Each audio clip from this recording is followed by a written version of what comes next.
A internet tá. Está começando o Store Talks. Onde história vira empreendedorismo, olha. Quanto tempo faz que você tem esse computador? 2 anos e pouco. Excelente custo-benefício. Eu tô dando uma fuçada pra comprar um outro lá, porque o meu tá indo arrego. Meu computador eu comprei em 2011. Porra, já tá mais na hora. Você tinha que pagar pra ele já, pra trabalhar pra você. Tem até massa de para-choque segura na tela. 3 pau pra comprar. 3 pau, 3 pau e meio pra comprar o computador. E 2.700. Não é ruim não, cara. Então é isso, pessoal. Muito obrigado por ter ficado até o final. E semana que vem tem mais? Semana que vem tem mais. Está começando o Store Talks. Onde história... Empreendedorismo vira história. História vira empreendedorismo. E hoje falaremos sobre política, comércio, economia e toda a maluquice que envolve não só o Brasil dessa vez, mas o mundo inteiro. Eu vou te falar que é um negócio assim que eu já não sei mais o que pensar. Sobre? O aquecimento global acontece de fato? Existem cientistas que dizem que sim, existem cientistas que dizem que não. Eu acho que assim, o aquecimento global causado pela humanidade, ela é ínfima no impacto que se tem do aquecimento global causado pela própria natureza. Porque é um ciclo, cara. Quantas eras do gelo já existiram? Se não me engano, 3. Se for do filme, tem 4, mas beleza. Eu realmente não lembro, talvez seja 4. Depois dessas eras do gelo, volta-se a ter um aquecimento. E aí você tem um pico, e depois é uma oscilação, cara. Eu tenho uma premissa que tudo tende ao equilíbrio. Isso é algo da física, né? Estudei física, tudo tende ao equilíbrio. Se você pegar um sistema, massa-mola, amortecedor de um carro, é uma massa, que é o carro, você tem um amortecedor com a mola para fazer o sistema de amortecimento. Se você causar uma oscilação, lógico que o carro ele para muito mais rápido, mas se você tiver uma mola ali, cause uma oscilação que perdure por mais tempo, vamos pensar num carro sem o amortecedor propriamente dito, ele vai ficar oscilando eternamente. Então ele vai no pico e desce, como supondo que não tivesse resistência. Então ele fica oscilando. Quando você tem um amortecedor, essa oscilação ela tende a diminuir. Então ela vai fazendo uma curva que vai tendendo a um equilíbrio, o equilíbrio dos extremos. Pensando nessa questão do aquecimento global, o gráfico de temperatura por tempo. Você tem um aquecimento máximo, e aí você tem essa decrescente, que é uma senoide, né? Para quem não está entendendo, vai lá e procura depois na internet, que é uma senoide. E aí você chega na temperatura mínima, que é a era do gelo. Dura um certo tempo, não é instantânea, isso acontece ao longo do período. E aí daqui a pouco você começa a ter um aquecimento novamente, chega na temperatura média, que é o ponto de equilíbrio, e passa disso e vai lá e aquecer de novo. Só que esse aquecimento agora, ele é menor do que o anterior. Isso vai tender que chegue no equilíbrio, a reta central aqui, digamos. E quando isso acontecer, provavelmente não vai ter mais vida no planeta Terra. E ou vai ser frio demais ou vai ser quente demais, não sei. Provavelmente frio demais. E vai acontecer.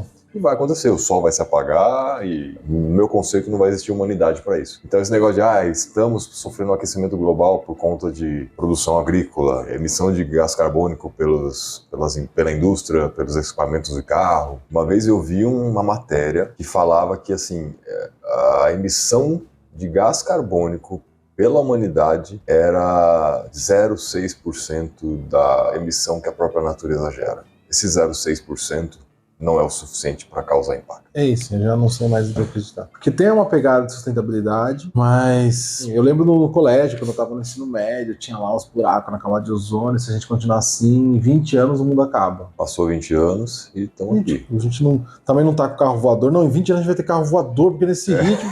Não. Malemar tem um carro elétrico que funciona. Um carro elétrico que nem negado não tá nem conseguindo colocar em prática. Que é uma outra premissa, assim, cara, que nos países onde existe carro elétrico, efetivamente, assim, é um negócio que não faz sentido, cara.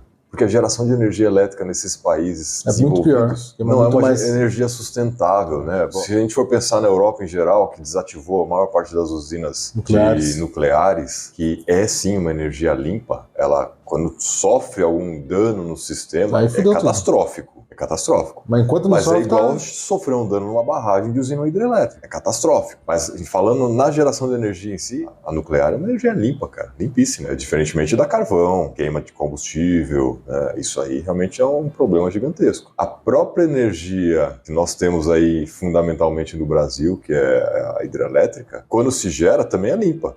Mas para você criar uma barragem hidrelétrica, cara, você acaba com muita coisa. Você acaba com vida de animais, você acaba tendo que deslocar populações que estão ali na margem dos rios, vida vegetal. Aqui em Piracicaba mesmo, né, nossa região, é um puta de um exemplo disso. Você conhece a barragem de Barra Bonita? Você já ouviu falar do Tanquã aqui em Piracicaba? Tanquã é uma região que foi desenvolvida com mitigação por ter se criado a barragem lá atrás. Porque o que acabou de vida, para quem não conhece, fica o convite, né? Conhecer a barragem de Barra Bonita e todo o leito do rio aqui, a margem do rio Piracicaba com o Tietê. Cara, é riquíssimo de vida hoje, mas se você passar por ali, você vai ver quase que em sua totalidade no rio Piracicaba, assim, que faz parte da barragem mesmo, né, pontas de árvore para fora, porque na época eles nem cortaram as árvores para fazer a enchente do rio. E aí o Tanquã ele foi criado para mitigar. Então hoje, se for no Tanquã, a região linda, cara, é conhecido como o mini Pantanal Paulista. Você vai ver lá jacaré, você vai ver lá tuiuiu, você vai ver aves migratórias que param ali para migração mesmo, né, que está em deslocamento, animais que são essencialmente de um Pantanal. E aí até um tempo atrás surgiu uma nova discussão para se estender a área navegável do rio Piracicaba. E aí teria que criar mais uma barragem para poder extravasar um pouco mais e criar uma área um pouco maior navegável. Cara, a briga foi por conta do Tanquã, porque ia se perder o Tanquã. Essa discussão já vem, acho que há mais de 50 anos, né? E mais uma vez ela foi barrada. O ambiente, como nós cuidamos, eu acho que isso sim é importante, porque senão a gente ia acabar destruindo tudo, e independente se a natureza se recupera ou se causa-se o aquecimento global ou não, isso é danoso para nós. Se você está no centro de uma cidade, você percebe isso facilmente. Vai no centro da cidade que quase não tem árvore, cara, é muito mais quente do que se você for num bairro mais afastado, próximo de chácaras, sítios e tudo mais. Então isso é danoso para nossa própria sobrevivência. Mas não é o terrorismo que eles pintam. É igual não acredito que seja. Eu não penso nisso, cara. Assim, isso aí é muito mais uma pauta de poder político do que essencialmente algo real que está acontecendo e vai acontecer nos próximos 20 anos. E agora tem uma outra onda aí que tá no mercado, que é o tal do ESG, né? Cara, é uma grana que tá girando. Ambiente, governança e... Sustentabilidade. E aí tem uma galera, sustentabilidade, cara, às vezes eu acho que criou-se esse mercado e esse mercado movimenta mais dinheiro e hoje, tipo, uma galera que vive disso, eu simplesmente não posso falar. Quem vive disso não vai falar, não, ó, beleza, a gente viu aqui que calculamos errado, não vai ter problema. Não vai ter problema nenhum. Não demite todo mundo. Eu vi conversando com um amigo hoje, ele fez esse comentário que teve esse debate, acho que no parlamento americano, republicano e democrata quebrando o pau, e aí cada um compra uma pauta, blá blá blá. Aí os democratas falam assim, não, porque os Estados Unidos têm que pagar $1 trilhão pela questão do aquecimento global, blá blá blá. E com isso a gente vai conseguir reduzir a temperatura. Aí o cara do republicano falou assim, tá, quantos graus vai reduzir? Em quanto tempo? Não sei. Então não vou dar. Você tem que me falar quanto que você vai reduzir. Se você não sabe... Não, o cara ficava desconversando, ele não conseguia dar a resposta objetiva. E aí, pra mim, esse tipo de coisa, assim, ou o cara ele foi ludibriado por uma pauta e ele se tornou o porta-voz daquilo, sem saber fundamentalmente as informações e o que está acontecendo. E isso eu acho que acontece na maioria dos casos, é o telefone sem fio da vida. Alguém solta uma informação, aquele negócio vai rodando, toma uma proporção, porque tem pessoas que se identificam com aquilo, mas não sabem a essência. Para tudo isso acontece, seja de esquerda, seja de direita. Né? Sim. Não tem um viés específico. E aí o cara, quando ele é pressionado, ele não tem os argumentos para defender e ele se perde naquilo. Mas é isso, cara, as pessoas defendem causas, não têm informação e a gente às vezes fica também com esse próprio viés, né? Somos seres humanos, né? A gente tá sujeito, mas falta um pouco do senso crítico, cara. Eu tenho visto muito vídeo na internet de políticos que questionam a população e a população, o cara vai mais bem preparado, porque ele tá fazendo um trabalho de questionar. Me fala, o que você acha isso? Tem vários vídeos que você pega na internet aí, por exemplo, o cara chega, o CQC fazia muito isso, eu achava muito legal, cara. Pegava lá uma fala de um político e botava o nome de outro, fazendo uma entrevista, botava o nome de outro. O que você acha dessa fala de fulano de tal sobre isso? Então, o cara é um escroto. E aí, quando ele falava que, na verdade, quem falou é o político que aquela pessoa defendia, aí o cara passava pano. Quentes ali, quem faz muito isso hoje é o pessoal mais à direita, porque o pessoal mais à esquerda, eles não gostam de bater muito papo, assim, com divergência. Eles gostam de falar pros pares. E aí eu até te pergunto, né, cara? Esses caras, eles não debatem com a oposição porque eles ficam fechados no mundinho deles ou porque o argumento deles realmente acaba em algum momento, cara, porque não é sustentável? Olha só, o que eu vejo... Isso tô falando dos extremistas, não é nem se é esquerda ou se é direita. Eu tenho um problema em assistir debate. Me irrita muito. E assim, às vezes eu discordo do cara que é mais do meu campo político, que é a direita, ele começa a falar umas coisas, não, tem outro argumento que é melhor que esse. Isso me estressa, então eu evito assistir. Sério? Mas eu também, e eu evito, hoje eu tô fazendo esse exercício, porque o cara da direita que ele mandou é um cara que já é uma direita que já briga com a minha direita, vamos dizer assim, com a direita que eu pertenço. Que ele já é mais extremo. Ele já é um pouco mais radicalzão, assim, no discurso, pá. Aí, mas eu tô fazendo esse exercício, eu quero assistir. Porque os debates, até onde eu vejo, a estratégia não é derrubar o argumento do cara propriamente pro cara. Né? Tipo, eu não quero convencer o Lula que... Não quero mudar a cabeça dele. Eu quero que o cara que talvez não conheça o Lula escute e eu quebro o Lula nos argumentos e esse cara eu ganho o voto. É isso. Sim. Resumidamente é isso. Porque o cara que é do Lula... Porque eu lembro que, assim, na eleição eu vi muito isso, em 2018 eu vi muito isso também. Tipo, teve o debate, Lula e Bolsonaro. Aí, como eu sigo as duas páginas, que eu fiz esse exercício em 18 e mantive até hoje. Eu sigo sempre os dois. Tanto é que eu acho que o algoritmo ele buga. Fala que esse cara quer o quê? O que ele quer receber? Toma um pouquinho de Lula. Mas é importante isso, e as pessoas acabam não fazendo, para você, assim, ter os argumentos, não ficar só enviesado. Eu falei, somos seres humanos. O cara, uma hora, ele vai falar bobagem. Mesmo que você concorde com ele, uma hora ele vai falar alguma coisa que você não concorda. E o outro lado também. Por mais que o cara seja oposição ao seu pensamento, alguma coisa você concorda com ele. O que eu vejo é que, assim, a política hoje em dia ela não quer resolver o problema. Não, isso não é interessante. Talvez hoje, assim, os políticos assim, me vendem que querem. E eu vou acompanhar eles e eu não tenho problema nenhum em mudar. Essa eu acho que é o pior, que o pessoal adota o ídolo o político de estimação. O pessoal à esquerda, tem um debate que eu estou assistindo do Vilela, que é uma pessoa comunista mesmo, escreveu um livro sobre a China lá, sobre o comunismo chinês, e garante que o comunismo deu certo lá. Eu não vi o debate, mas eu vi as pessoas que eu acompanho de direita que eu tenho mais afinidade, e eles falaram, pô, nesse debate, a pessoa que está ali liberal para defender a economia perdeu para o comunista. Entendi. Essa foi a percepção de uma pessoa de direita que teoricamente estava torcendo contra o comunista. Ela usou os argumentos errados, mas eu vou assistir com calma. O debate não é preto no branco. Parece que não é interessante. Por exemplo, eu vou te dar um exemplo que recentemente, o que aconteceu, o caso mais que eu tô acompanhando agora recentemente, o Cauê Moura, foi no Flow. Então eu gosto muito do Flow, eu gosto da forma como o Igor leva o conteúdo dele. E ele conversando com o Cauê Moura, o Igor é um cara mais à direita, claramente, tipo, quem acompanha ele no longo prazo sabe que ele é direita, mas ele conversa com todo mundo. Então, tipo, senta lá e não debate, ele só pergunta, o cara vai soltando. E ele perguntou, por que você não chama o pessoal de direita? Ele falou, porque eu não quero falar com essa galera. Eu fui me radicalizando mesmo, e eu acho que os bilionários deveriam existir mesmo, blá blá blá blá. O Cauê vai falando, beleza. Aí você fala, pô, o Cauê ficou doidão. Né? Aí chega uma pergunta do público, fala assim, Cauê, você é tão... E aí o Cauê gosta de... Todo mundo exagera no discurso na internet. Não, se chegar aqui, eu meto a mão na cara. É um vagabundo. O cara acha que é terra sem lei, né? Aí o cara pegou e falou assim, Cauê, você é muito brabão assim, por que você não aceita o debate com o Arthur Duval? O Arthur Duval é do MBL, é direita. E ele é um radical à esquerda, vamos dizer assim.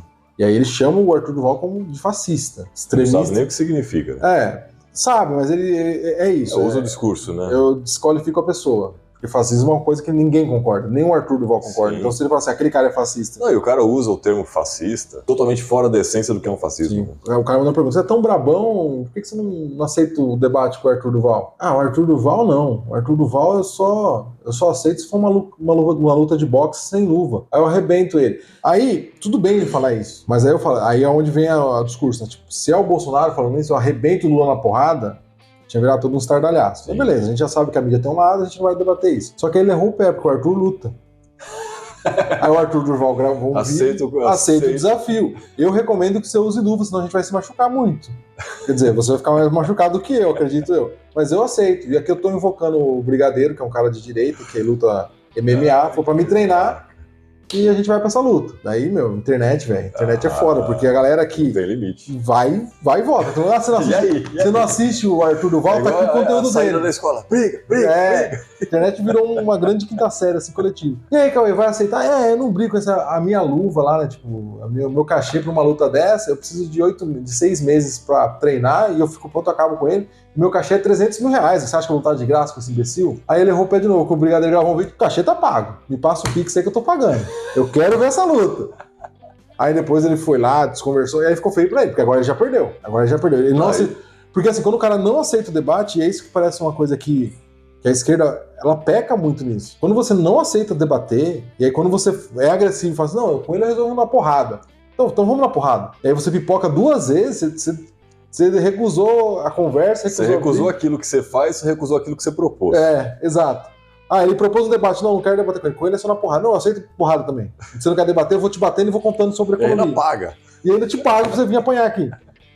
É, o cara pipocou então. Então aí, tipo, você vê, cara, mas qual que é o problema de debater? E aí, não é só a esquerda, acho que é o extremista em geral, Sim. né? Não tem argumentos, ele parte para agressividade. Não, Se você acha que o seu pensamento é tão bom assim, vá ter argumentos. Convença-me que funciona. Não funciona, sabe por quê? Porque a esquerda, a percepção que eu tenho é que eles gozam com o pau dos outros. O bilionário não deveria existir. O bilionário não deveria existir. Por quê? Porque ele explorou o trabalho e ele causou a desgraça do mundo. Tá. E o cara tá falando isso com o iPhone, usando uma rede social. Com iPhone, comprando a antena do Elon Musk, metendo a boca e tudo, mas no Facebook, usando o YouTube. Dirigindo um Tesla. Porque os caras... exatamente. Aí você fala, cara, mas por que você consome o conteúdo? Por que você consome as plataformas criadas? Porque não tem outra. Por que você não cria? Porque essa é uma discussão que eu tinha com meus amigos mais à direita do Trump. O Trump foi bloqueado no Twitter. Eu falei, por que ele não cria o Twitter dele? Ele fez. Ele fez. Não deu audiência. Não deu certo. Não deu. Nem a base dele foi pra lá. Então, tipo, calma. Então essa ferramenta aqui foi criada para um pessoal de esquerda, eu vou ter que usar ela, vou ter que me adaptar a ela, vou ter que saber dançar. Então, por isso, eu falo que os dois lados extremos são parecidos nesse sentido. E aí o cara tá lá criticando o Elon Musk. Tá, então qual que é a alternativa? Beleza. Concordo com você. Bilionário não deveria existir. Você é a favor que mate pessoas? Aí teve um cara comunista que falou assim, não, eu acho que algumas pessoas deveriam morrer no processo. Peraí, mas isso aí é ditadura. Então você é a favor da ditadura? Aí ele virou um fascista. Aí você virou um fascista. Não é isso que é fascismo? Matar aqueles que discordam, mas de forma grosseira? Aí o cara, pela mão do Estado. Aí o cara fica assim... É igual um outro amigo meu, a gente conversando, ele mandou de direita, ele mandou o conteúdo do Lula. Né? O Lula falando sobre Venezuela, ditadura. Então, mas o Bolsonaro também defendia ditador. Aí ele me respondeu, existem ditaduras e ditaduras. Eu falei, não, calma. Ditadura é uma opção, então, pra você? Se for do seu time, beleza, matar os outros que discordam. Então vamos lá, se ditadura é ditadura, já acabou a conversa. Você já não valoriza a democracia, você entende que se for matar as outras pessoas que discordam de mim, que têm uma visão de mundo diferente, é válido, beleza. Você defende ditadura. Sim. E você só pode defender porque você está numa democracia. Se você tivesse uma ditadura, você também tomando um tapa na cara. Pergunta de uma pessoa dessa, assim, ok, você concorda com isso. E se você for um dos que já que morrer, você concorda ainda? Se sua família for dos que tiverem que morrer, exatamente, você concorda ainda? Não, a ditadura não foi ruim pra mim. Quando eu converso com meu pai, a ditadura não foi ruim pra ele. Eu falei, mas ele discordou da ditadura? Não. Então, sim, beleza. Na China, a ditadura também não é ruim pra aqueles que concordam. É só ruim pra quem fala contra. Some, fica uns meses fora. Qualquer lugar a ditadura. Qualquer lugar é assim. Se você concorda, você pode estar passando fome. Não importa se é esquerda ou se é direita. Se é esquerda ou direita. Venezuela, quem reclama, você vai ter o pessoal que foge de lá e fala, lá é uma ditadura, fugir. Vai ter o pessoal que tá lá, tipo, de boa, vivendo... Fica quietinho, mais ou menos ali. Tem o pessoal que tá passando fome e não tá morrendo de pancada na rua, porque eles estão quietinhos. Estão passando fome vai manifestar contra. Começa a organizar uma manifestação pra você ver. Que nem tava agora nas eleições do ano passado. O Brasil vai virar uma ditadura. Ok, tava se falando isso perante a figura do Bolsonaro, que é uma pessoa de direita, seria uma ditadura de direita. Militar, talvez. E não necessariamente militar é de direita. Não, pelo contrário. Agora você pega... pelo contrário, porque quando teve lá atrás... Foi o que mais tatizou. E aí quando você pega a ditadura de países próximos nossos aqui, ou própria Coreia do Norte, isso é de direita ou é de esquerda? Não importa, cara. Tá morrendo gente. Aqui na América do Sul a gente sabe que é mais à esquerda. Mas lá, a esquerda, eu não faço ideia. Lá não sei nem se existe esquerda ou direita. É o Kim Jong-un, família e acabou, em família imperial, é um imperialismo. Não sei se é um imperialismo efetivamente, mas deve ser de família para família. Passa de pai para filho, né? É igual doença hereditária. Que, em tese, o conceito de direita e esquerda é muito complexo, cara. É uma bosta. E ele mudou, né? Ele mudou, ele inverteu a mesa. Né? A burguesia seria a esquerda, que fez a revolução, foram os burgueses armados. Só para o público entender, esse conceito surgiu na França. Revolução Francesa. Revolução Francesa, esquerda e direita. Os bolcheviques e os... Revolução Francesa, os bolcheviques e o outro lado lá. Eu não sei qual era a esquerda, qual era a direita. E um grupo ficava à esquerda do rei e o outro grupo ficava à direita do rei. A direita é aqueles que pregavam a estatização, máquina do Estado, na verdade do rei, né?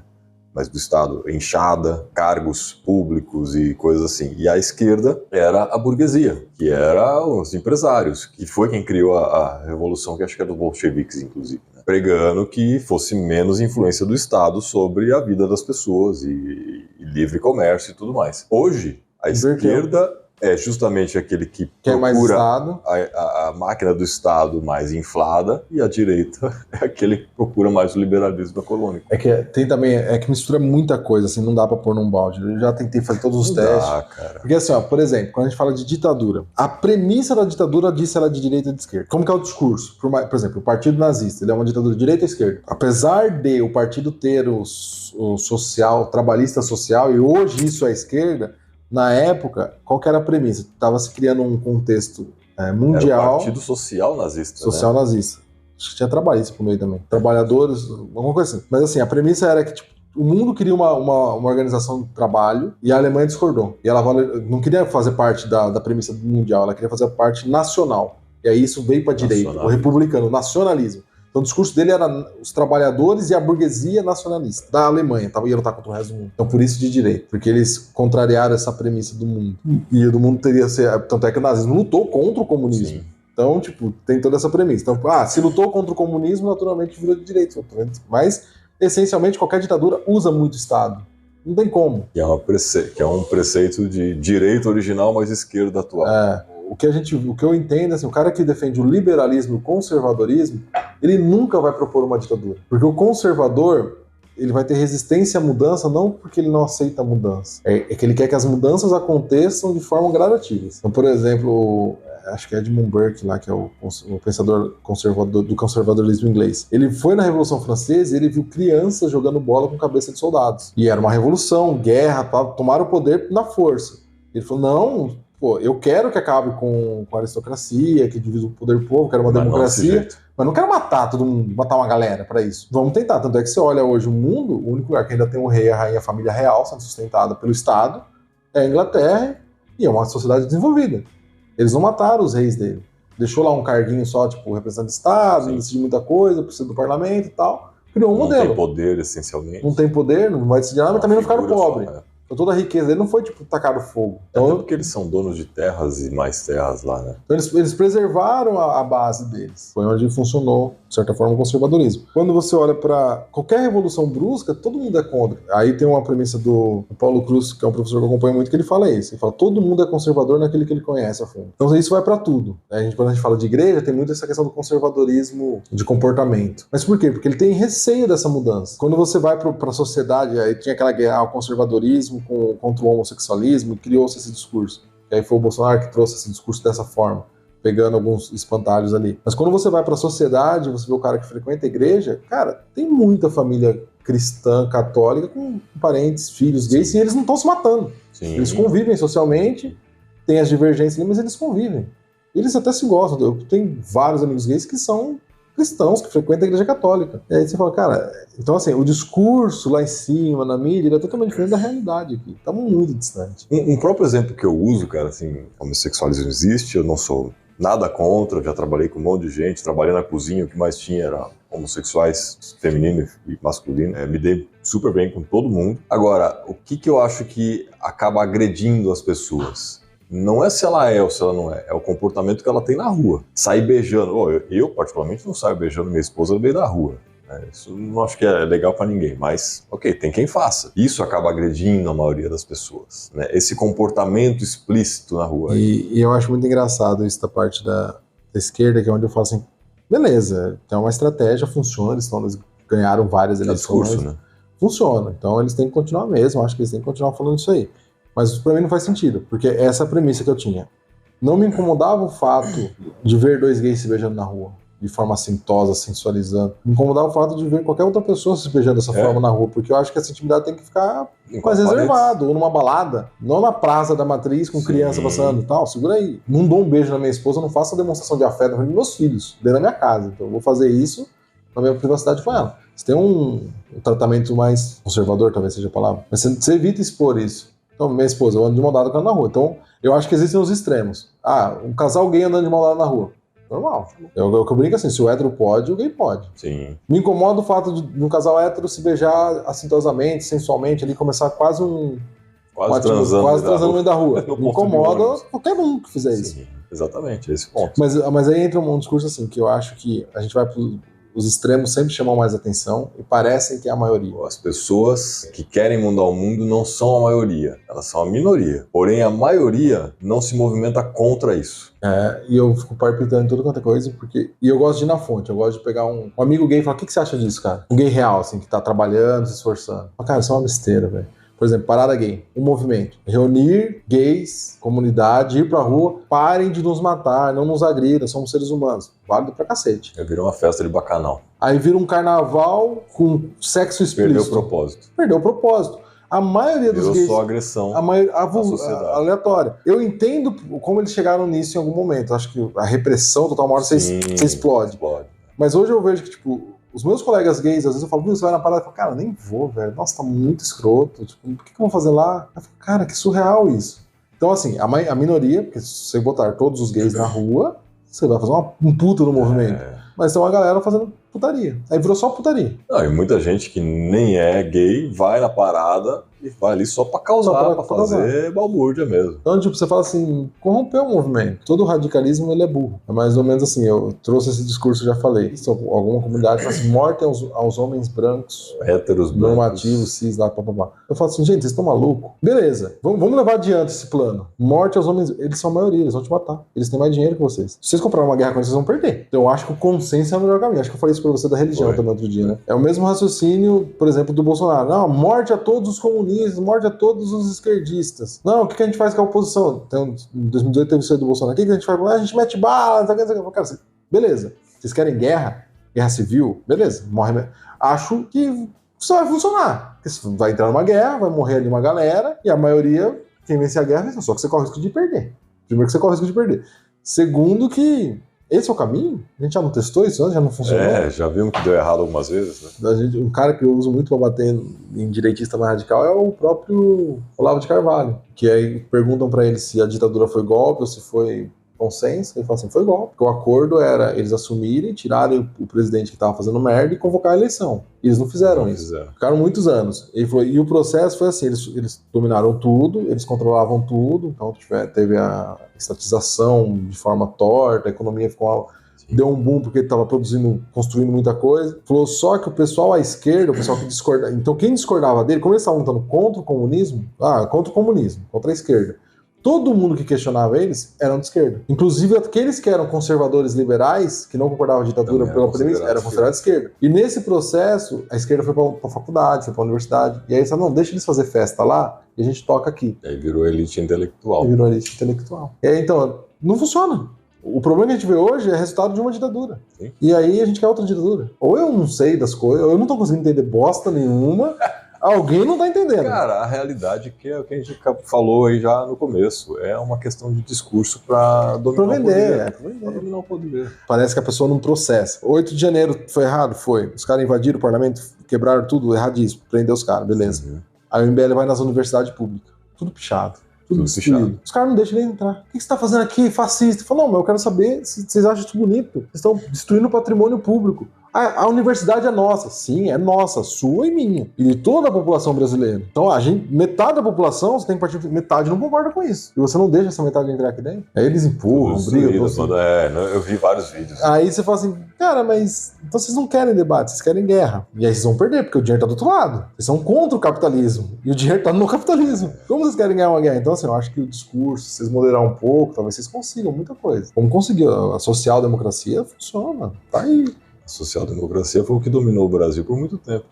E funciona. E é buscar um equilíbrio. Se a gente passa por todas as premissas, o ser humano ele é colaborativo. Pegando esse princípio da social-democracia, que seria essencialmente o PSDB. São siglas, cara. Isso não significa que é de esquerda, que é de direita, porque no final vira-se um discurso apropriado para o momento. Um tempo atrás, um amigo meu, também discutindo um pouco sobre esses temas, né? E eu nunca tinha falado para pensar, até porque eu nunca fui uma pessoa que se envolveu em política a fundo. E aí ele falou, plano real, né? Melhorou o Brasil e tal. Quem implementou foi o Fernando Henrique, né? Do PSDB. O que você acha? Ele é esquerda ou direita? Eu falei, cara, não sei, nunca parei para pensar nisso, mas na teoria Eu acho que é de direita. Ele falou, não, cara, PSDB, social, é totalmente de esquerda. Na essência do partido, sim, mas nesse momento ele foi liberal. Trouxe o liberalismo econômico, melhorou essas questões, trouxe um monte de outros problemas, porque qualquer coisa...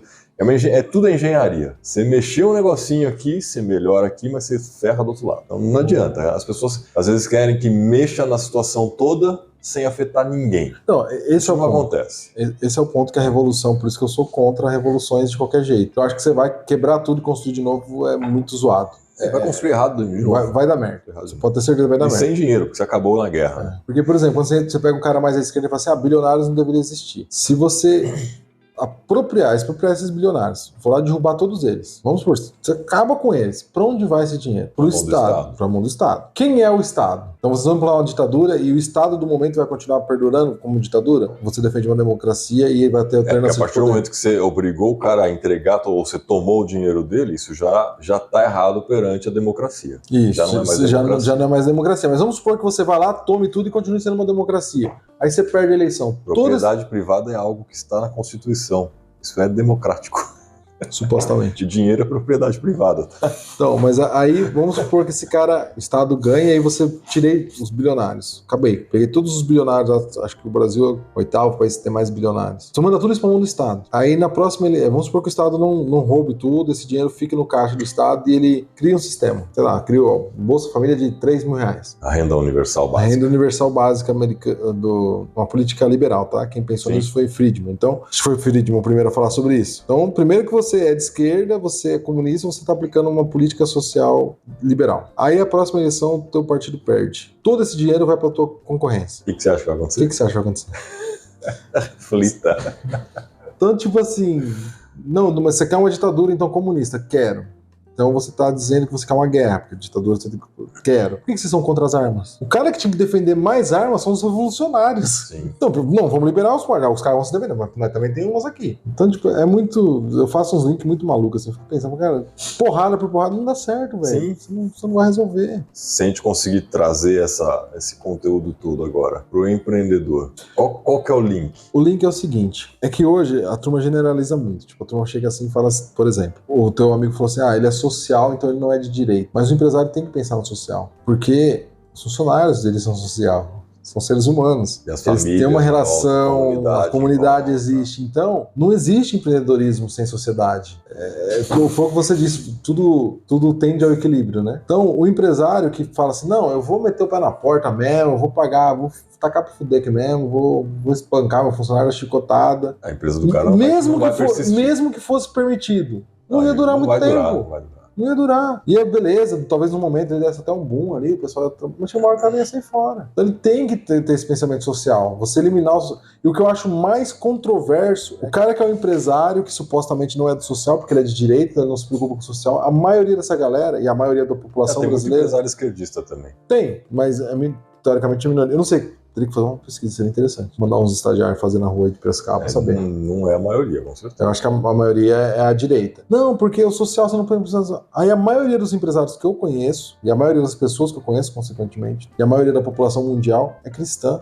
E aí eles vão pra igreja pra amar o próximo e ajudar o pobre. E falando de Jesus. Ou seja, você se preocupa com o social ou não? Peraí, vamos chegar no consenso. Todo negócio depende de pessoas. Os negócios são feitos de pessoas para pessoas, independente se é uma empresa ou não. E os negócios, eles estão ali para servir. Você vai ser remunerado perante um bom serviço, perante um bom produto, perante um bom atendimento. Se você tem uma loja e você não tem um bom atendimento ou não tem um bom produto, você vai vender uma vez só. E para um negócio ser sustentável, você tem que servir. E servir é a essência de um social. E quando você é remunerado por isso se chama capitalismo. Sem servir bem, e aí você vai servir sendo remunerado ou não, e aí através de se juntar em associações, fazer doação, né? Você acabou de comentar da igreja. A igreja é quem mais serve os pobres. Se não fosse a igreja, provavelmente os pobres estariam morrendo. Literalmente, eles prestam maior serviço social, pela própria premissa do cristianismo. Então, as pessoas que têm empresas acabam, muitas vezes, diretamente contribuindo com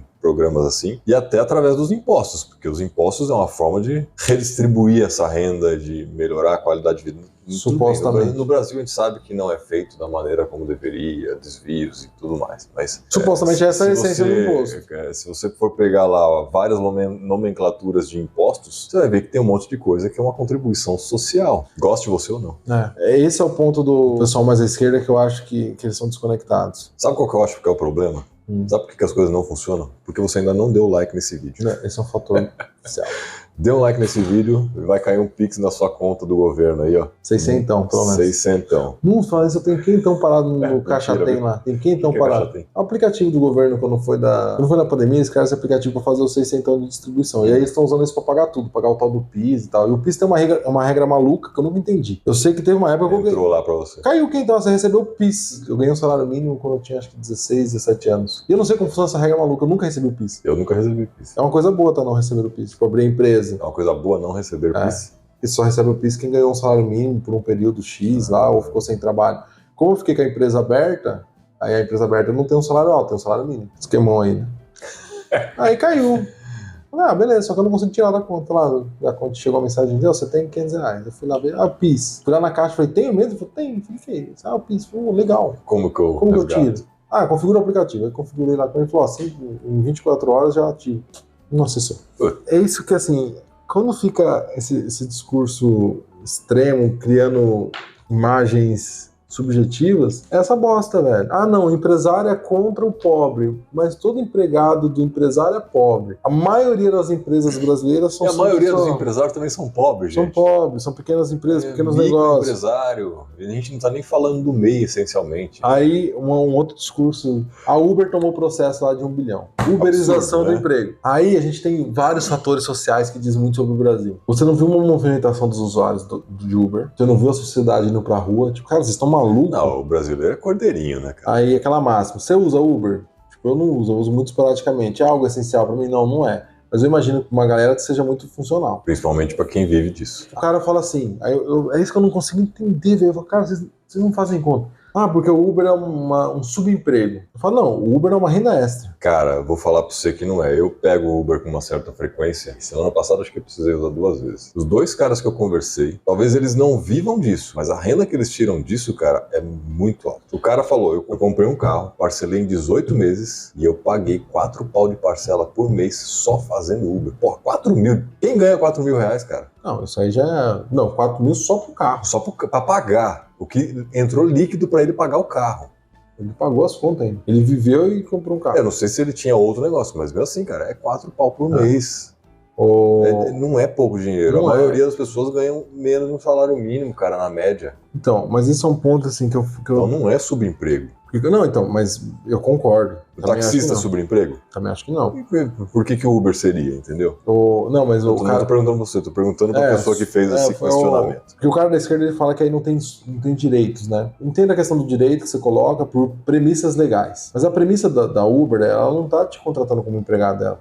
Ela tá ganhando dinheiro e gerando dinheiro pro cara que não tem outra opção. Você não deveria entrar na Uber e fazer daquilo sua renda principal, no sentido de vou viver disso pro resto da minha vida, minha carreira profissional. Não vai ter plano de carreira, não vai ter nada. A Uber tá usando de uma situação de desemprego, te dá uma oportunidade de ganhar dinheiro junto. Vamos supor que ela fosse um subemprego. Ela é um intermediador, cara. Mas vamos supor que ela fosse um subemprego. É só as pessoas não aceitarem trabalhar. Não, mas aí o Estado tem que gerar mais emprego. Tá, mas o Estado não gera emprego. Quem gera emprego são os empresários.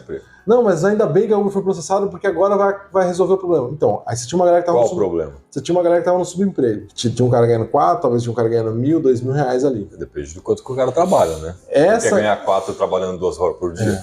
Essa galera acabou de ficar sem emprego nenhum. Você poderia ter um subemprego, sem os direitos, blá, blá, blá. Mas tem uma galera. Então... mas o governo criou o aplicativo deles. E aí, o governo também vai empregar todo mundo, vai contratar e pagar a indenização e pagar os direitos trabalhistas? Hoje eu vi isso aí, né? O pessoal comentando do processo da Uber. E aí a pessoa comentou, mas e aí? Acho que é Rio de Janeiro e São Paulo que tem um aplicativo próprio. E aí? Eles também vão ser processados? Eles vão ser obrigados a pagar uma multa e contratar todos os motoristas? O próprio táxi. O que era o táxi? O táxi não tinha CLT. O taxista não tem CLT. Ele comprou o aplicativo da prefeitura.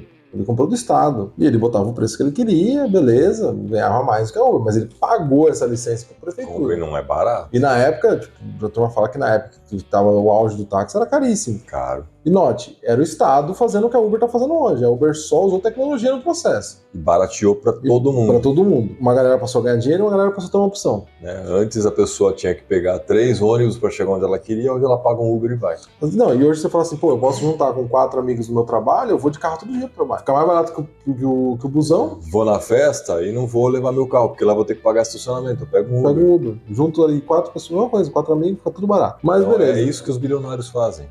Eles pensam. Gera acesso a coisas que nem pessoas milionárias há décadas atrás tinham. E aí eu tô lá entrando no discurso, não, mas a Uber, não sei o que, explora, tal. Então vamos lá. Se esse é o seu pensamento, primeiro que você não é a maioria, claramente. Porque vamos combinar que se a maioria pensasse como você, a Uber não teria ganhado dinheiro, porque ninguém compraria algo que é subemprego. Aí o cara pega e fala assim, não, porque esse dia eu peguei um Uber aqui em São Paulo. Peraí, você usou o Uber? Mas você acabou de falar que é subemprego, por que você está usando o Uber? Você está sendo conivente com o negócio? Por que você está sendo conivente com esse crime que você está acusando? Não, por isso que eu queria uma pessoa que me explica. Você é contra a Uber, mas você pega a Uber, você não está entendendo que quem financia a Uber são os usuários da Uber? Se todo mundo parar de pegar Uber, ou se pelo menos toda a esquerda parar de pegar Uber, não muda nada porque vocês são minoria. Mas vai reduzir o faturamento. É só você não pegar Uber. Porque o que vai acontecer agora? O Uber vai tomar esse processo? É a premissa do traficante. Sou contra, mas eu sou usuário. É aquela questão. Outro dia eu conversei com um parceiro que ele fuma um baseado com certa frequência.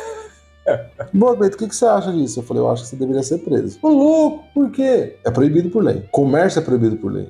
Mas eu quero. Eu falei, tudo bem, você pode querer o que você quiser. A maioria do teu país decidiu através de uma democracia que isso é proibido. Então você não deve usar. Pô, Cleiton, mas você é tão puritano, faz tudo dentro da lei? Não, mas eu sou um risco. Então eu acho que você tem o direito de usar a maconha, mas você tem que pagar por isso. Porque você acha que o traficante compra arma pra te roubar com que dinheiro? É um financiamento coletivo. Exatamente. Então, se hoje é proibido, mas encarcerar todo mundo talvez não compense, porque o vício social... Beleza, é uma discussão, é um debate que tem que ser feito, mas se a gente é ineficiente para controlar, inclusive eu sou a favor da liberação da droga que não seja tráfico. Você pergunta, o que você acha? Você, cara, libera tudo. O Canadá tá passando por isso e tá uma bosta. Não, então, mas aí que tá. Mas a minha premissa é a seguinte, é mais ou menos a premissa do cigarro. Eu penso assim, cara... Hoje as pessoas usam.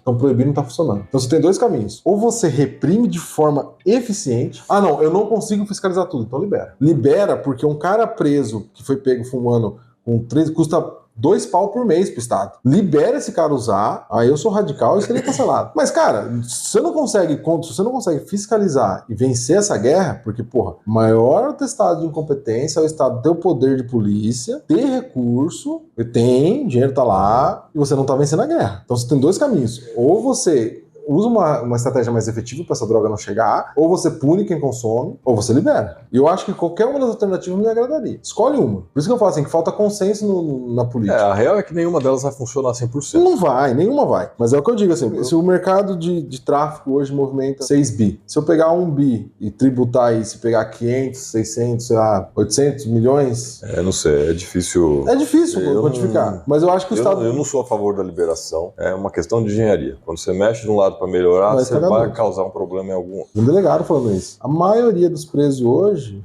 foi pego com um pouco, foi pego ali com... Não é o traficante grande, não é o cara que traz. Esse é o pangaré. Sem contar que eles botam uma molecada pra vender e tal. Que aí é menor de idade. Vai pra antiga FEBEM, não sei o que. Aí você fala assim, cara, esse cara custa 2 pau por mês. Como que vai resolver? É por isso que eu falo, é complexo. Então eu falo assim, então se você não prender esses caras, cada cara que você deixa de prender sobra 2 pau. Aumenta o salário do policial pra ele fiscalizar, então. Porque o recurso não é infinito. Bota mais policial, né? Bota mais. Aumenta então, efetivo. O salário de um PM, de um guarda, de repente, é R$1.500, R$2.000, R$2.500. Não sei quanto é o salário de um policial. Não tenho ideia. De um guarda. Beleza, então eu não vou prender mais os noinhos. Vou colocar a polícia na rua pra não deixar esses noinhos fazer um estardalhaço. E em vez de eu pagar pra um cara ficar preso, eu pago pra um cara ficar em cima desses caras e de repente criar as zonas de maconha. Aqui você pode fumar, você só fuma nesse quadradinho aqui, ó. Não sei, mas eu, do jeito que tá, eu prefiro. Eu sou contra essa teoria sua. Mas porque é complexo, cara. Você pensa, cada noinha que eu pego aí que eu prenda é saúde pública, vou internar ele compulsoriamente, tirar o vício. É complexo, não é fácil. Cara, é que assim, falando de maconha, que é uma droga considerada leve, né? Eu acho que não é nem a questão do vício. Acho que as drogas mais pesadas, elas geram um problema muito maior. Não, eu não sei. Eu não sei se a maconha geralmente gera um vício ou, assim, é pelo prazer do... Eu não sei, também nunca usei. Consome aquilo pelo pelo prazer, às vezes é pelo status entre estar entre os amigos que fazem isso e Cara, vai na mesma onda. Porque eu não sei, deve existir, lógico, né? O cara tá sozinho em casa, sem ter nada pra fazer e acende um baseado.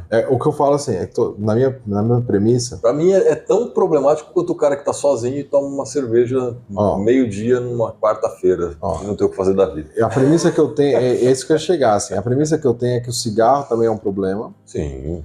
Então, drogas, né? São drogas, porque o cigarro, por mais que hoje acho que 30% ou 40% do comércio de cigarro é irregular, é tráfico, é contrabando, mas eu pego 70% do tributo. Ou 50-50, não vou lembrar agora. Mas enfim. Acho que é isso mesmo, 40%. Não pego imposto nenhum. Minha galera continua fumando. Com a alegação de que cigarro importado do Paraguai é prejudicial à saúde, é prejudicial ao bolso do governo que não arrecadou, porque o cigarro mesmo. E aí você fala assim, pô, mas o fumante não causa prejuízo. Causa, porque ele vai ter um câncer. Saúde pública que ele causa. Vai ter um câncer. Custo altíssimo. Vai cair numa UTI, vai cair no público, no SUS. E por mais que a esquerda não acredite, alguém paga a conta. Não é o governo. O governo não tem dinheiro. Não gera nada. Então, vai custar para o Estado. O cara que bebe cerveja, álcool em si, também vai custar para o Estado. Hoje, o viciado também custa para o Estado. Seja prendendo, seja ele roubando, seja por N motivos, ele também custa. Hoje, do cigarro e do álcool, a gente pega um tiquinho pro governo, supostamente, partindo da premissa do imposto, que eu vou usar o imposto para a sociedade. Vou construir rua, vou construir estrada, vou construir hospital, vou construir escola. Hoje, o cigarro e a cerveja, eles levam um percentualzinho lá. Podia ser zero, não é zero. A droga hoje não leva nada. Por isso que essa é a minha premissa. Ou você fiscaliza isso de forma eficiente e reduz ao ponto de falar assim, não, a gente ainda tem tráfico, mas os nossos índices estão baixos, a criminalidade é baixa, a gente não pode ter mais homicídio do que um país em guerra, como já teve. E beleza, aí eu falo, não, legal, você tá reduzindo, a polícia tá funcionando. Não tá reduzindo, tá aumentando, tem policial morrendo, então o policial ganha mal e eu pago com bandido, e as prisões estão cheias e cada bandido custa 1.500 pro Estado, 2 contos pro Estado. Você fala, cara, não tô recuperando, qual que é a função da cadeia? Qual que é a premissa? Olha, eu acho que eu tenho uma solução. Como implementar isso, eu já não sei dizer. Não, mas é complexo. Né? Se o cara assumir o risco, é ilegal. Bom, se assumir o risco que ele vai usar droga e ele causar um problema, seja de saúde pública ou seja prisional, ele tem que pagar por isso. É um outro problema. Eu vi isso numa cidade, aconteceu isso aqui em alguma cidade, putz, eu não vou lembrar qual. Pagar por isso, tipo, ele vai preso e ele vai ter que pagar a sua estadia na cadeia, tipo, algo nesse sentido. Vai trabalhar para pagar. Exato. A saúde, se ele precisar de alguma coisa de saúde, ele vai ter que pagar por aqui. Então, mas... seja pelo SUS ou... Então, aí esse é o ponto. Tipo, tinha uma cadeia, eu não vou lembrar numa cidade agora que eu vi isso, que era uma cadeia... Eu acho que os presos tinham que pagar pelo seu... E era aqui no Brasil, tinha essa premissa. Porque assim, se a empresa contratasse presidiários, aquele que já tá naquela faixa do migrando para o semiaberto, já cumpriu uma parte da pena, ele podia trabalhar, a empresa pagava um pouco menos no salário, podia pagar um pouco abaixo, e a empresa podia, o preso reduzia a pena, a empresa gastava um pouco menos e os encargos sobre folhas eram menores. Não, isso existe. Eu conheço um cara que ele tem uma parceria, se não me engano, é com o presídio de Tirapina. Então eu não lembro se é ele isso. Tem uma parte da produção dele que são os detentos que fazem. Sabe onde que isso descambou? A cidade ficou puta. Porque, tipo assim, os caras estavam presos, os caras cometendo um crime, e a cidade tinha problema de desemprego. E, tipo, 40% da mão de obra era da cadeia. E o pessoal sai e fala assim, gente, nós não fez nada errado, nós não roubou ninguém, nós tá aqui passando necessidade, a gente precisa de um emprego, e 40% da sua mão de obra é de lá dos caras que cometeram crimes. O pessoal da cidade começou a ficar puto, porque era uma cidade relativamente pequena, então, tipo, o pessoal, gente, tem desemprego, então o pessoal querendo trabalhar, não tem vaga, mas a gente sabe que uma parte da tua produção é de cara que fizeram merda. E a gente que não fez merda, a gente não tem emprego.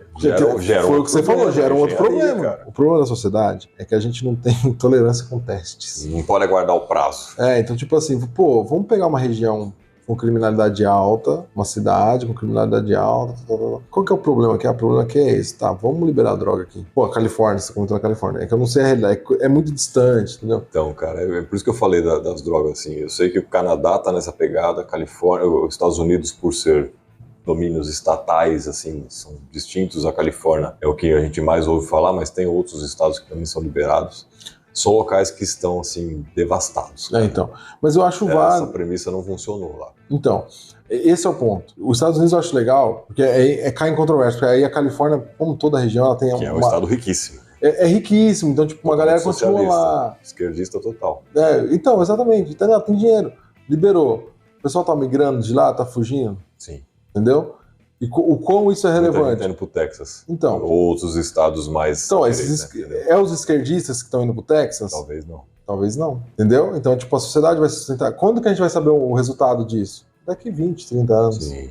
Na verdade, esse processo na Califórnia ele vem acontecendo desde a década de 70. Não. O processo veio acontecendo de forma lenta e gradativa. É complexo. E aí você vê que no final a gente não vai saber, porque o final é só quando acabar o ser humano na Terra. Assim, depois de todo esse tempo, né, não sei exatamente quando, na década de 70, mas se botar esse período todo aí, 45, 50 anos, a Califórnia está com sérios problemas. Moradores na rua, seringas, camisinha, pessoas... Pelo que eu vi, cara, se alguém parar na frente da sua loja, montar uma barraquinha lá para acampar, porque o cara não tem onde morar, você não pode tirar. Você acaba gerando mais problemas de, pô, esse cara aqui na frente da minha loja, ninguém vai entrar na minha loja. Vou ter que fechar a loja. Então, mas esse é um ponto um problema em cadeia. Esse é um ponto que eu acho controverso pra um caramba. Eu dei um Google aqui, peguei um dado num site confiável que chama Wikipedia. PIB em 2010, tá um pouco desatualizado. Lista de estado por PIB. O maior PIB da Califórnia. No segundo lugar veio o Texas. Terceiro, Nova York. Então, assim, o quanto isso impactou a sociedade? Porque até a direita tem essa mania. De quando ela quer pegar um negócio, ela vai lá num ponto e ela omite dados. Porque, assim, o legal seria de olhar aqui e falar, putz, a Califórnia é o último estado americano. Putz, então deu muito ruim. Mas ele ainda é o primeiro no PIB. Então tem uma galera com grana lá sustentando. Sim. Bom, a indústria do cinema, que é multimilionária, está lá, né? Entendeu?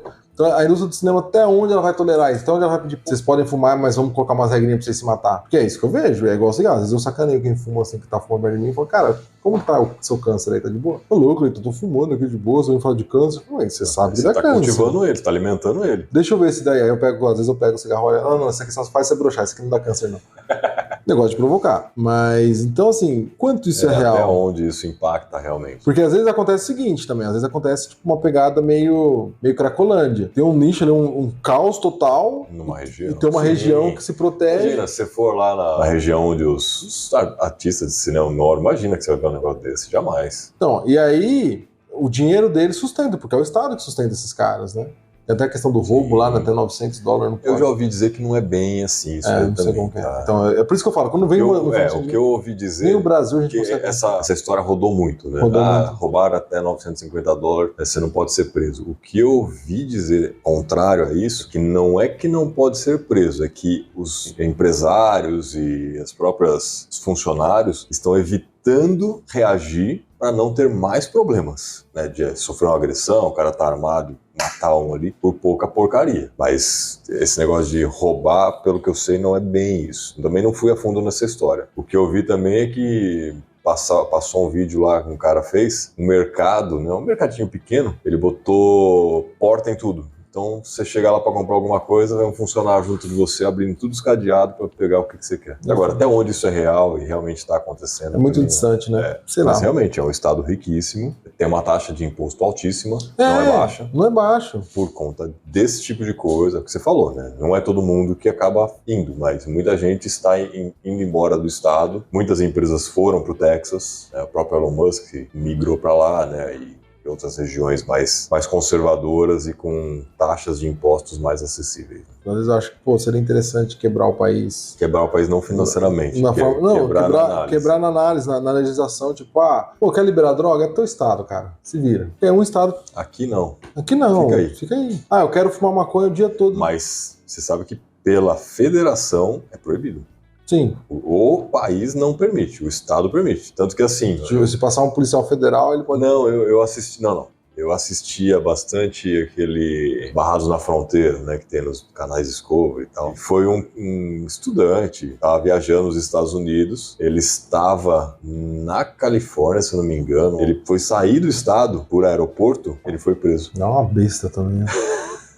Nem não, mas aqui pode fazer, mas aqui você está numa área federal. Aeroporto não é estadual. Então, porque... Então, cuidado, se você gosta de uma maconha for na Califórnia, você pode ter problema se você usar lá. Eu queria que esse debate evoluísse de alguma forma. Eu queria que começasse... Se você não concorda com as coisas que nós falamos aqui, ou até se você concorda, você tem um ponto de vista diferente, entre em contato com a gente adoraria bater um papo saudável com você. Eu vou tirar sarro pra cacete, você tira de volta. Fique à vontade, a gente não leva pro pessoal. Mas assim, essencialmente, para você que pensa em empreender, tá ouvindo toda essa discussão... Monte uma lojinha de maconha. Não, tenha consciência de que você como empresário, você tem que lidar com esse tipo de coisa, cara. É o social. Né? Você vai lidar com pessoas que são diversas à sua opinião, você vai ter que receber a sua loja, Você vai falar assim, não, aqui eu só atendo branco, hétero, homem. Não dá, cara. Você tem que abrir suas portas pro público em geral e você vai ter que lidar com esse tipo de coisa. Você também não é obrigado a aceitar tudo. Entrar alguém ali na sua loja, como a gente já deu o exemplo aqui de... O problema é que, assim, quem faz o debate hoje, quem fala muito, está muito desconectado. A minoria se movimenta enquanto a maioria não reage. E aí é por isso que essas minorias, elas tomam o discurso. Principalmente no meu ciclo social, quando eu começo a falar de política, política é chato. Eu falo, então, cara, também acho. Chato no sentido de que não é um negócio simples, como a gente tá falando aqui. Pô, a droga não funciona. Prender todo mundo funciona, não funciona. Como a gente busca o equilíbrio para isso? É complexo. Se fosse fácil, estava pronto, nós estaríamos no paraíso, mas a gente não tá. Mas você tem que discutir isso, porque a tua vida vai ser guiada por isso. E aí eu tenho um negócio socialmente que eu não sei se alguém... Eu vou até pesquisar se alguém já falou isso. Eu chamo de inércia coletiva. Tem um termo inércia social ou coletiva. Depois eu vou ler esse artigo. É o efeito manada. Não, é o contrário do efeito manada. No efeito manada, todo mundo vai para um lado sem muito saber por que tá indo. Vai ali, eu pego um discurso simples, fácil, um populista padrão, eu vou no embalão aqui. Não, ele falou que vai acabar com crime. Ele falou que vai acabar com a fome, vamos atrás. Beleza. Aí falou como, mas falou que vai. A inércia coletiva que eu chamo é assim... A gente tem um problema social e todo mundo tá parado, olhando pro problema, esperando... Ninguém faz nada. O cara, não, o outro vai resolver. Não, o outro vai. Um exemplo claro, Piracicaba. Tem uma região aqui em Piracicaba, ali no centro, pra frente do terminal, que tem um lugar onde fica ali um viciado, um pessoal sem teto, só um morador de rua. Padrão centro de cidade. Padrão centro de cidade, exato. No quarteirão da frente, eu acho que tem um dos maiores templos de igreja que eu já vi na cidade. É muito contrastante. Você vai falar, cara, você construiu esse prédio monstruoso e tem uma galera aqui fodida. Você não se preocupa que essa galera aqui, de repente, pode, num descontrole, assaltar, agredir os teus fiéis que estão vindo aqui? Não é mais fácil vocês se organizarem e, de repente, vir aqui conversar e ver o que está acontecendo com aquelas famílias? Fazer um trabalho social. Às vezes está sendo feito, né? A gente está especulando. Não, mas eu estou especulando porque esse é o ponto. Eu gostaria de... Provavelmente não, mas pode ser que esteja. E aí entra um outro fator. Tipo, aquela região tem vários comércios. Por isso por que eu chamo de inércia? Sim. Todos os empresários ali em volta não gostam daquela situação porque prejudica. Mas ninguém faz nada. Mas assim, e talvez para os empresários ali seria mais barato cada um colocar duzentão, chegar ali e falar, galera, a gente vai te dar um dinheiro para vocês pagarem um abrigo, o que vocês precisam, vou pagar um assistente social. E aí tá o trabalho social que o empresário poderia fazer. Poderia fazer, tipo... Volta a engenharia. Você já era um outro problema. Quem vai cuidar disso? Vai ficar na mão do governo? Não. E o empresário, vou dar dinheiro na mão de quem? Mas aquele lá eu não confio. Então, eu vou botar dinheiro na mão daquele cara pra ele fazer, eu não confio, acho que ele vai me roubar. Mas a questão, a gente pode até fazer isso, Felipe. Se você topar, a gente faz esse rolê. Eu tenho muita vontade de fazer isso. Ir lá, chegar pra essa galera que tá ali e falar, cara, por que você tá na rua? Eu já pensei, vamos fazer assim, porque eu já pensei várias vezes. Conversar com essas pessoas, entender a situação dele. O que tá acontecendo? O que você quer pra sair da rua? O que você precisa? O que você precisa? Você tá recebendo Bolsa Família? Já tem um programa social do governo que te dá 600. Isso não é suficiente? Por quê? Você gosta de morar na rua? Não, eu gosto. E aí a gente tem um outro... Tem quem goste mesmo. Aí a gente tem um outro problema social. Tá, ele gosta, mas ele prejudica a coletividade. Nós somos um animal coletivo. Sim. Então a gente vai ter que criar alguma coisa do Estado daí. Aí entra na internação compulsória, ou ele tá tão viciado que ele não consegue tomar. Cara, vamos fazer uma internação. E não é porque é morador de rua que é viciado, tá? Nem todos são. Nem todos são. Mas eu vou entender. Tipo, sim, esse cara tá aqui. Particular. Esse cara tá aqui porque ele não tem opção. Beleza. Vou lá, o cara fala, mas não sei como funciona o Bolsa. Às vezes o cara fala, não sei como que eu recebo dinheiro do Bolsa Família.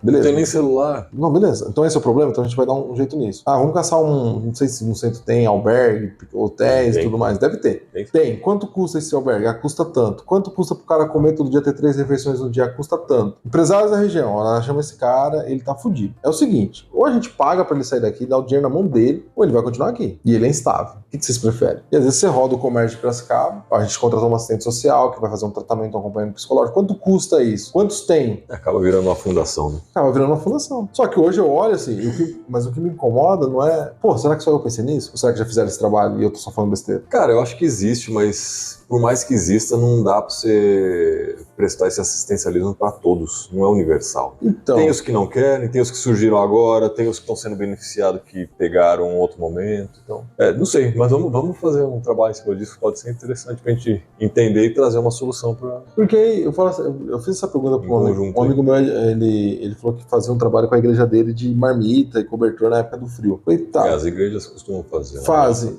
Aí eu falo assim, tipo, vocês entenderam essa galera? Vocês trocaram ideia? ideia, ou você chegar lá, você quer um cobertor, quer uma marmita? Quero, beleza, você não resolveu problema nenhum. Escuto isso muito com um amigo meu, ele fala, pô, você dá dinheiro no semáforo? Eu falo, pô, eu dou. Pô, você não pode dar, porque você incentiva a pessoa a ficar no semáforo. Eu falei, cara, mas é como eu posso ajudar ela nesse momento. Eu não tenho condição de dar um salário pra essa pessoa e cuidar dessa pessoa, tratar ela com carinho como se fosse um filho meu. Eu não tenho essa condição. Sim. Então, o que eu posso fazer no momento é dar o que ela tá me pedindo. Um dinheirinho no semáforo. Compra uma balinha e tal. Aí, não, mas isso é errado porque você fomenta que a pessoa continue frequentando o semáforo. E de fato, você frequenta, que você faz as contas, você fala, cara, esse cara ganha mais do que muito salariado. Ganha mais do que eu. O meu irmão fazendo Uber, ele contou que, tipo assim, ele pegou um Uber, o cara pediu um Uber, ele subiu, ele falou, começou a trocar ideia com o cara, tá? Mas você faz o quê? Eu fico indo no semáforo pedindo dinheiro. Como assim? Velho, eu venho aqui, fico aqui, vou pedindo dinheiro, ganho um dinheirinho, agora eu vou pra casa de Uber. O pessoal trabalha aí, pega a busão lotado, eu vou de Uber embora. Eu faço pro Uber de boa, tô sossegado. Caralho! Daqui a pouco esse cara pode ficar sem Uber. Daqui a pouco esse cara fica sem Uber. Aliás, assim, voltando, né, que você comentou da inércia social. A questão do Uber é a mesma. Sim. As pessoas estão vendo. E aí, quando você estava falando dessa história do Uber, por que saiu esse negócio, né? Aconteceu, o desembargador lá quis tacar essa multa e exigir que fizesse essa contratação dos funcionários. Ok. Por que eu acho que ninguém se manifesta? Porque o brasileiro é cordeirinho e fica na boa. E outra, porque acho que o brasileiro acredita que isso não vai acontecer nada. Porque vai para uma instância superior e vai barrar. Pelo menos é o pensamento que eu tenho. Quando você perguntou, na minha cabeça eu disse, cara, eu acho que isso não vai para frente. Porque logicamente isso não faz sentido. Eu acredito que outras pessoas devam ter o mesmo pensamento que eu. Talvez não a maioria. Essas duas premissas. Eu acho que não vai dar em nada e, eu não uso, deixa quieto. Então, mas de certa forma é uma inércia coletiva. Porque eu vejo muito isso, tipo assim, por isso que a política é importante. Seria de uma pessoa, os motoristas de Uber, um fala assim, cara, você concorda com isso? Mas, pô, por isso que é foda. É que os motoristas de Uber também não têm um sindicato, né? Cara, não tem nem como ter. Eles não se conhecem. Essa é a O aplicativo não integra eles. Não integra. Mas, pô, eles se conhecem. Fazer um encontro piracicabano de Uber. Não, mas tem. Não, um encontro. Mas, tipo assim, ó. Imagina, ia ser muito louco. Isso é muito bom. A cidade ia parar porque ninguém ia ter Uber. O encontro regional dos Ubers. Não, meu irmão fala que, tipo assim, tem alguns postos de gasolina na cidade e o Uber movimenta a economia de forma diversas formas. Cara, tem troca de óleo com benefício, combustível mais barato. Combustível mais em conta, tem ducha de graça, tudo mais. Então, meu irmão fala assim, pô, tem um posto lá que é tipo R$10 pra você bater água, você usar o aspirador por 5 minutos. É um preço muito baixinho, você precisa usar o aspirador. Uhum. Aí, outro dia eu fui com ele, tinha 10 carros parados, uma fila. O pessoal do Uber mesmo. Então, tipo, ali ele vai trocar ideia, conhece um, conhece outro. Eles se conhecem. Mas o que é mais engraçado? O processo de autoria do Ministério Público do Trabalho, ok, faz sentido, o Ministério Público tem que fiscalizar o trabalho, após denúncia da Associação dos Motoristas Autônomos de Aplicativo. O sindicato do Uber entrou com a ação. Porque olha o que é essa associação. A Associação dos Motoristas Autônomos de Aplicativos. Eles criaram, tipo... O brasileiro é tão arraigado nessa questão do sindicalismo, né, ele criou um sindicato de um serviço autônomo. Cara, isso é surreal. Beleza, foram processados. O juiz determina que 90% do valor estabelecido para danos morais, você acha que o Uber lesou o trabalhador. O que faria sentido para mim? A associação entrou, e ela é a Associação dos Motoristas Autônomos de Aplicativos. Então, a multa veio, como que o Ministério Público... Todos os motoristas cadastrados no aplicativo que trabalharam, será dividido esse valor para todos. Daria ali 500 cada um. E aí o Uber deixaria de existir. Mas não, 90% do valor estabelecido para danos morais coletivos vá para o Fundo de Amparo ao Trabalhador, FAT. Ou seja, vai para o sindicato. Não, o fundo ele é um fundo para a Previdência, que ajuda na Previdência. É do governo mesmo. É do governo. Porque vai distribuir entre todo mundo que trabalha. Ou seja, os Uber tomaram no cu de novo, porque eles são sem CLT, eles não têm direito ao FAT. E 10% para as associações de motoristas por aplicativos que tenham registro em cartório e constituição social regular, com cotas iguais, de tantas cotas forem encontradas no Ministério Público do Trabalho. Ou seja, o motorista do Uber, a grande maioria não entrou com essa ação. A grande maioria não está representada nesses sindicatos. A grande maioria não faz parte do sindicato. Porque a grande maioria não quer fazer parte do sindicato. O Uber vai tomar uma multa que talvez force ele a sair do país, talvez não. Ele provavelmente nem paga, porque ele fecha as portas aqui e vai embora. Esse multa, porque a Uber hoje... Vai cobrar lá no... Exato. Uber, não sei se é dos Estados Unidos ou não. Vai falir a Uber, vai tirar a Uber do país, falir não vai receber, não vai perder, vai sair do mercado, não vai ter mais a Uber para os caras fazer o bico, e os motoristas não vão ganhar nada com isso. A grande maioria dos motoristas não vão ganhar nada. Mas a minoria dos motoristas por aplicativo criaram um sindicato dos motoristas de aplicativo. Isso não faz nem sentido. Para acabar com o aplicativo, deles. A minoria vai estragar o trabalho da maioria. E porque deles a maioria próprios. Deles próprios. Mas beleza, eles vão ganhar uma grana. Mas é aquilo que você falou, a minoria minoria faz muito barulho e a maioria fica quieta. Pegando um outro gancho, você falou das pessoas, né, que a Uber ganha muito dinheiro explorando o trabalhador. Eu não sei hoje, mas pega o histórico de lucro líquido da Uber. A Uber dá prejuízo ainda. Ela dá prejuízo. Então ninguém ganha dinheiro. Quem ganha dinheiro são os trabalhadores da Uber. E não falo só dos motoristas de aplicativo, mas o pessoal operacional, que desenvolve aplicativo, suporte. Os CLTs da Uber, vamos dizer. Porque a empresa em si, os investidores, só tomaram prejuízo até então. Cara. Os caras não vêem um centavo no bolso deles. É um lugar que só bota dinheiro pra funcionar. E assim, é um puta de um negócio que eu acho meio surreal. Falando de empreendedorismo, né, gente? Quando surge um negócio disruptivo que cria uma visão diferente, que ele pega uma brecha na lei e ele consegue criar algo inovador, o que o empresário faz? O empresário que olha pra isso? Muitos copiam o negócio.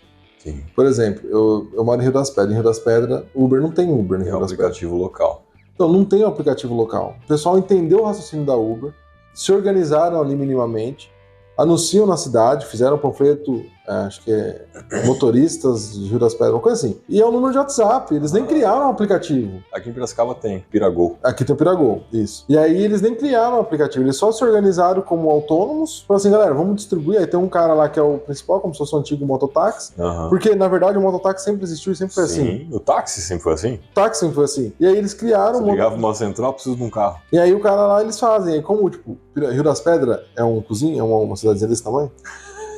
Então, tipo, por KM a Uber não compensava, porque às vezes a viagem ficava R$4. Tal. Então o que eles fizeram? Ó, dentro da cidade a gente cobra R$10. Você vai dar 3 quarteirão, 10 quarteirão, você vai atravessar R$10.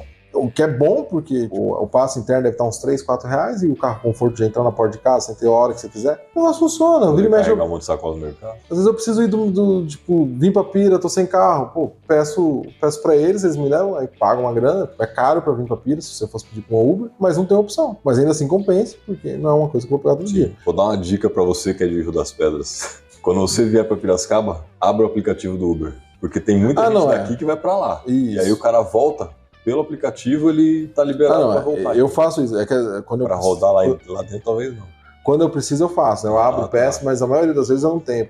Eu peguei uma vez, esses dias atrás, eu peguei um motorista de Uber que o cara falou, ó, toda segunda-feira de manhã eu tenho uma corrida particular que eu vou lá pra Rio das Pedras. Aí eu ligo o aplicativo lá pra voltar pra Piracicaba. É isso. Às vezes é certo, às vezes mas tipo, é mais, por exemplo... não vai ter 50 motoristas fazendo isso. Às vezes, tipo, eu não tô com pressa, eu preciso ir pra Pira, você fica ali uma hora esperando, você acha. Mas normalmente você sempre lembra de pedir, não precisa sair agora. Aí, por exemplo, fica mais caro, mas é uma alternativa. E aí, de novo, aquele raciocínio. Mas aí você vê, os caras empreenderam eles pegaram sem precisar criar o aplicativo. Tipo, não gastaram, não criaram o aplicativo. Provavelmente abriram um mêsinho lá cada um para pagar ali a previdência minimamente, formalizaram uma renda, porque o MEI é isso. Sim. E aliás, recomendo todo mundo que seja MEI, que abra o MEI efetivamente e pague. O meu funileiro lá que tá mexendo no meu carro, tava mexendo numa C10 lá, a porta caiu na mão dele e quebrou a mão. Tá lá recebendo seguro-desemprego, não é... É auxílio 2. Auxílio doenças também. É pra isso, sim. Se não tivesse feito isso, tava mais desesperado do que tá, né? É um salário mínimo. O salário mínimo não vai pagar as contas, mas de 320 já dá pra pagar uma pinga, pelo menos. Vou pagar pelo menos os remédios. Aí eu brinco, tipo... E é só o começo, você vai crescer, depois você vai entrar no simples. Ou não. Sei lá, pode ser, né? Você faz igual existe a possibilidade. Existe a possibilidade. Não, é que eu falei ou não, é porque tem uns parceiros aí que vai abrir no mês, sabe? Abre o nome da mãe, da tia, do irmão. Cara, ele cresce. Só fica difícil de gerenciar o negócio. Não, você cria uma corrente sem fim, vira uma bagunça. E no fim o cara paga tanto MEI que é mais fácil pagar o contador. Piracicaba tem o Piragol. E aí, vai ser processado também? Então, Piragol? mas é isso, é o que eu tava conversando com um amigo hoje. A Airbnb vai ser processado também? Tá ali alugando propriedade de outras pessoas que não é dela? É o mesmo princípio, cara. Que o pessoal não tá vendo, porque também a gente tem a questão do Brasil, o coletivo é muito fraco, né? Nesse sentido, tipo, a maioria não tá pedindo pro Uber morrer. Mas é o que o Uber vai morrer. Não, mas tá de boa, tem o 99 aqui. Só que eles não entendem que a partir do momento que essa ação a outra vai virar procedente, a mesma associação processa 99, processa Piragol. Tem aquele BlaBlaCar que é de carona. Sim. É parecido o processo. O BlaBlaCar acho que é um pouco diferente.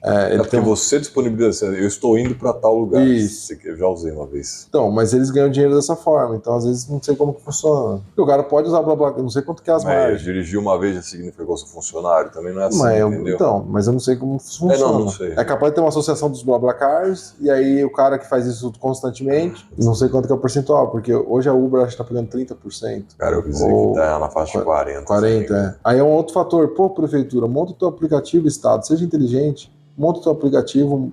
Foi o que São Paulo fez. Foi o que São Paulo fez.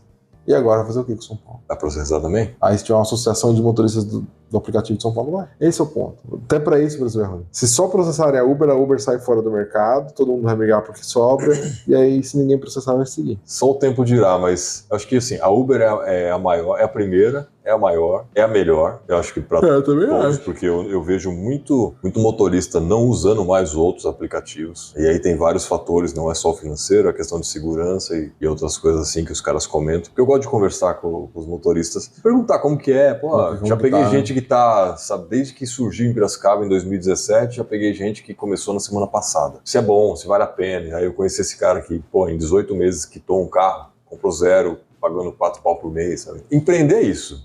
Quando você realmente quer, você tem um objetivo, você tem sua meta, você tem seu planejamento, você faz acontecer. O cara fez acontecer. Agora, tem o cara que, pô, vou ligar o aplicativo aqui 5 horas da tarde, pegar umas 3 corridas, só porque eu não quero ficar em casa. Tem esse cara também. Mas aí é a função do Uber, é um bico, é um bom Exato. Extra. É só pra eu sair, só pra ter uma desculpa sair de casa, ficar longe da mulher. E aí, assim, a Uber caindo fora, eu não sei até onde esses outros vão continuar e realmente vai tomar proporção. Então, o que eu acho que vai acontecer é isso. Tipo assim, você vai ver, no curto prazo não vai acontecer nada. O pessoal que é motorista, eles vão migrar para os outros aplicativos. Aí vai do aplicativo, porque vai aumentar a demanda nos outros aplicativos, porque vai começar a rodar o burburinho. A Uber saiu. Isso se a Uber não ficar recorrendo esse processo jogando para frente. Não, eu falei, eu acho particularmente que isso não vai dar em nada. Façam suas apostas. Vai para a instância superior, os caras vão falar que isso é incabível. Eu entendo que tecnologia, robótica, que a gente falou uma vez aí, né, ela veio para melhorar a qualidade de vida, trabalho. E isso assusta porque isso tira emprego, mas isso gera muito. Tem um amigo meu que falou a mesma coisa. Tipo, a tendência, cara, é que a produção fique tão barata de bem de consumo, mas não vai ter mão de obra, não vai ter gente para consumir.